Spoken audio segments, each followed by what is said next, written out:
ওই টিফিন সময় ছিল বলেই রক্ষা। মানে টিফিনের সময় বাচ্চাগুলা কেউ আছে ক্যান্টিনে, কেউ বইমেলা চলতেছিল, বইমেলায় আছে। কিছু কিছু বাচ্চাদের আছে আমার কাছে এই ঘেটেও দেখা হয়েছে।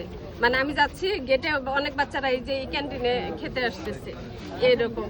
আমি শুধু যে বসে ছেলেকে মানে ভাতটা মুখে দিয়ে দ্বিতীয়বার মুখে দিতে পারিনি, এই মুহূর্তে এই ঘটনা ঘটে গেছে। এই টিফিন টাইমটা হয়তো বা অনেক হ্যাঁ ছড়ানো ছিটানো ছিল আর কি। যদি ওই সিরিয়ালে যেভাবে বের করে ওইখানে উপস্থিত থাকতো অনেক ঘটনা হয়ে যেত আর কি। এই দুর্ঘটনাটা ঘটার পরে আপনি কতক্ষণ ছিলেন এখানে? এখানে আমি ওই যে হেলিকপ্টারে যখন ইগুলা রোগীগুলা তুললো ততক্ষণ পর্যন্ত ছিলাম। মানে আপনি কি অভিভাবক? জি। মানে কি দেখলেন সে পর্যন্ত আসলে কি দেখলেন?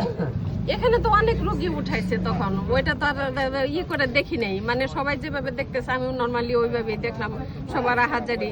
তখন তো সবার কান্না যে কাকে নিয়ে যাচ্ছে, কার বাচ্চা নিয়ে যাচ্ছে, সব বাবা মাদের এক কান্না যে কাকে নিয়ে যাচ্ছে, কার বাচ্চা নিচ্ছে। মানে আমরা তো কেউ জানতেছি না। কেউ কেউ এমনও হয়েছে যে গেটে বের হয়ে হয়তো ছুটি হয়ে গেছে, বাসায় পৌঁছে সারে নাই। আবার কেউ হয়তো গেটেই আছে, কেউ হয়তো বের হয়ে আছে, কেউ হয়তো ওই যে ক্যান্টিনে আছে, এরকম ছড়ানো ছিটানো ছিল। আপনি কি আপনার বাচ্চাকে খাওয়াচ্ছিলেন কি ক্যান্টিনে নাকি বাইরে? বাইরে খাওয়াচ্ছিলাম। আমি বাসা থেকে খাবার নিয়ে আসি, নিয়ে এসে আমি নিজ হাতে খাওয়াই দিয়ে যাই প্রত্যেক দিন। আচ্ছা, যখন প্লেনটা এসে ধাক্কা দিল ওই সময়টাকে আপনি দেখতে পাচ্ছিলেন? হ্যাঁ, আমি একেবারে খোলা মাঠে, এমনকি একদম সাইডের চেয়ারে বসা ছিলাম আমি। ও, আপনি সামনে একদম মানে এমনকি গ্লাসটা প্রথম আগে খোলা মাঠে আগে পড়ছে, তারপরে এসে ছাদে বাড়ি লাগছে। ও আচ্ছা আচ্ছা। আগে গ্লাসটা ওইদিকে এক ঘন্টা আপনার চোখের সামনে ঘটনা ঘটে? একদম চোখের সামনে, আমি একদম সামনে ছিলাম। হ্যাঁ হ্যাঁ, এমনও হয় যে আল্লাহ হায়াত রাখছে এর জন্য ওই গ্লাসটা তো আমার মাথার উপরে, ওই তাবুত তো কিছু ছিল না। আচ্ছা, প্রথমে বিমানের গ্লাস ভেঙে পড়ছে? হ্যাঁ, গ্লাসটা আগে ছুটে পড়ছে, মানে ঠাস করে শব্দ হলো, সাথে সাথে মানে এইভাবে তাকাইতে দেখি একটা গ্লাস, আবার দেখি শব্দ হচ্ছে, এদিকে তাকাতে দেখি যে কালো ধোঁয়ার আগুন।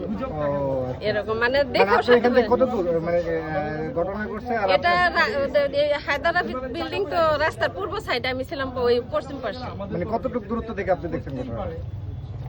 এটা কতটুকু হবে এখানে? আর এই যে 20 গজের মতোই তো হবে মনে হয়। আপনার নাম কি? শামীম আক্তার। আপনার গ্রামের বাড়ি টাঙ্গাইল, বাসা কোথায়? এখানে এই যে কি এটা 3 নাম্বার রোড। আপনার ছেলে কি নাম? তোমার নাম কি বললো? আমার নাম মাহতাবউদ্দিন সাদা। কোন ক্লাসে পড়ো তুমি? ক্লাস 5 এ পড়ি। আমার অনেক খারাপ লেগেছে, কারণ এখানে আমার চেনা অনেক বন্ধুই অনেক আহত হয়েছে বা অনেকে মারাও গিয়েছে। পুরো কান বিমানটা যখন মানে ছাদে লাগার আগে আপনার এমন একটা বিকট শব্দ হয়েছে একেবারে চোখের সামনে পাশের দেখা। ক্লাসেই ও। আর আমাদের ক্লাসের সবাই কেউ ক্লাসে ছিল না, সবাই বাইরে গিয়েছিল, কেউ খেতে